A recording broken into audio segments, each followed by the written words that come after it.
G'day guys, it's Peachy. I was out on a little river yesterday fishing, and I'd been fishing dry fly up this pool. It was a beautiful bit of water, and towards the head of the pool it got a bit deeper and more turbulent. Now, I saw quite a nice fish come up and rise and swirl under my fly, but it didn't quite take it. I tried a couple of other dry flies, including a big hopper pattern, but it became obvious that he wasn't going to come up to the surface again. I've just dry fly fished up this beautiful pool behind me, but there's a bit of depth at the front of it, and I want to try fishing with a nymph through the deeper section at the head of the pool. Now, I've only got my dry fly rod with me today, and I want to show you a super quick and efficient way that I can change this rig over to nymph the top of this pool with a tight line in the most effective way.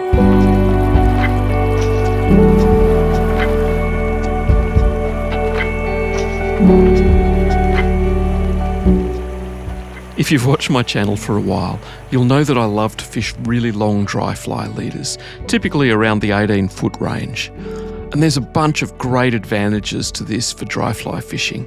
But there's another advantage in versatility as well that I find really compelling.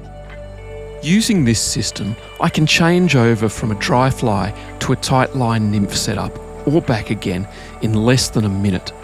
And on small water like this, that speed and efficiency really matters. If it takes too long to change over, then you're just not going to do it. The first step is simply to cut off my dry fly and tie on a tungsten beaded nymph. Now what I'm going to do next is add a bit of this cider wax to my tippet. This is called Scaphar's Neon Wax. There may be other brands that you can get as well, and it's in a bright yellow colour. That's going to help me detect when I've had a take on the nymph. I'll set the depth according to the depth of the water that I want to fish. Around about here, around about 4 to 5 feet is probably a good place. Now, that makes a really nice bright sighter there. I'm not sure if that's going to come through on camera, I hope so, but I'm going to be able to see that really well. And I'm going to tight line nymph through this run and see if we pick something up. Now, dedicated tight line nymphing like this is usually done on a level micro-thin leader, not a tapered leader like I'm using here. But you can still fish this way on a tapered leader. It just means that your effective range is maybe a little bit less. It's still a super deadly technique though.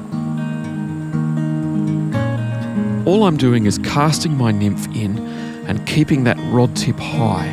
I want to keep my sighter marker out of the water.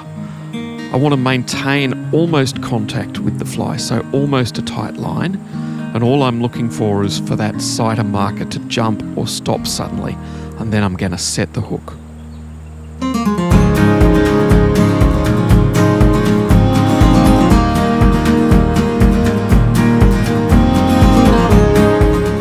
Now there's a million ways to be versatile on the river, but I find this one is probably my favourite for fishing small streams like this one. It's so quick and easy, and I just use it all the time. What do you guys do to make a quick change on the river? Leave me a comment down below and let me know. Well, there we go, guys. It doesn't take much to be adaptable on the river. Very quick to change over your dry fly rig, just to a little nymph, and yeah, catch a fish like that. Cheers, see you next time.